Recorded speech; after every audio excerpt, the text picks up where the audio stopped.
Hello, Internet! I'm Alec the Purple-Haired Doofus, and welcome to The Drawing of Three by Stephen King. Today we're covering the prologue and the first chapter of The Prisoner. But before we get to the prologue, this book actually starts with something called an argument, which is basically a summary of everything that has happened so far in this series, because this is the second book of the Dark Tower series. If you haven't read the first, I suggest you go back and you read that, or go back and watch my videos on that. If you watch my videos on that and you think, wow, he's being really harsh towards this book, it's because I want Stephen King to be better than that, and I want writers to be better than that. It doesn't mean that I actually hated the book, but there were parts of it that were just bad, and I had to talk about them. While reading the argument, I actually learned a lot more about the first book than while reading the first book. Like, supposedly the Dark Man was supposedly a half human. I didn't know that. And the boy Jake that the gunslinger had with him, he died in the modern world to get to the gunslinger's world, which kind of makes it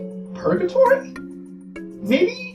If you remember at the end of the last book, the gunslinger had woken up from a 10-year nap with a dead Dark Man next to him, and he started walking off towards the Dark Tower. This book starts 7 hours later, where he's still walking along the beach, going towards the Dark Tower. While he's walking along, he comes across a creature. And the creature looks like a lobster, but it's not. In fact, Stephen King even uses a word similar to lobstrosity to describe it. And this creature attacks the gunslinger. The creature attacks him so viciously that he takes 2 of the gunslinger's fingers. Can't remember exactly which fingers they were, but I know that they were important and on his right hand. After he gets attacked in the ocean, he is dividing up his bullets on which ones are dry and which ones are wet, hoping that the supposedly dry ones will still work. He continues walking, and he comes across a door in the middle of nowhere. It's just a door. And he looks at the top of it, and it says, "The Prisoner,"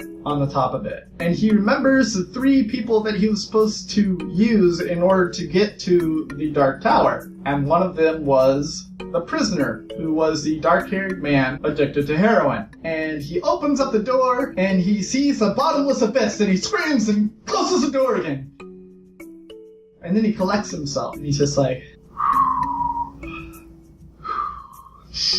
in through your nose, out through the mouth. And he opens the door again. He sees something else. He sees people, but they're dressed very oddly. And he sees a woman walking down a row of seats. The woman walks up to the doorway, looks into the doorway, and says, would you like something to drink? Or something to that effect. Because the gunslinger is so shocked that he actually mishears her and doesn't know exactly what she says. Then a voice says, "Gin." And the gunslinger knows gin. And it's kind of a Being John Malkovich moment where he's inside the head of someone and seeing this brand new world that he doesn't recognize through that person's eyes. And that's pretty much where our section ends. Short, I know, not a lot happened, I know, but Stephen King has that way of describing even the smallest little detail in about a page and a half. Since I brought up Being John Malkovich, the question that I have for you is, what is the strangest movie that you have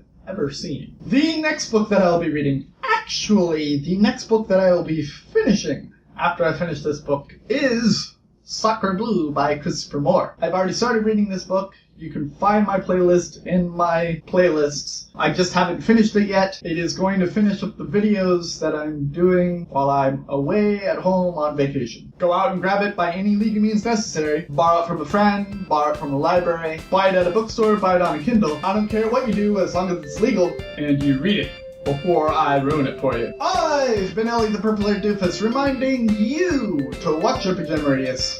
And I will see you all in the next section of The Drawing of the Three by Stephen King. Toodles!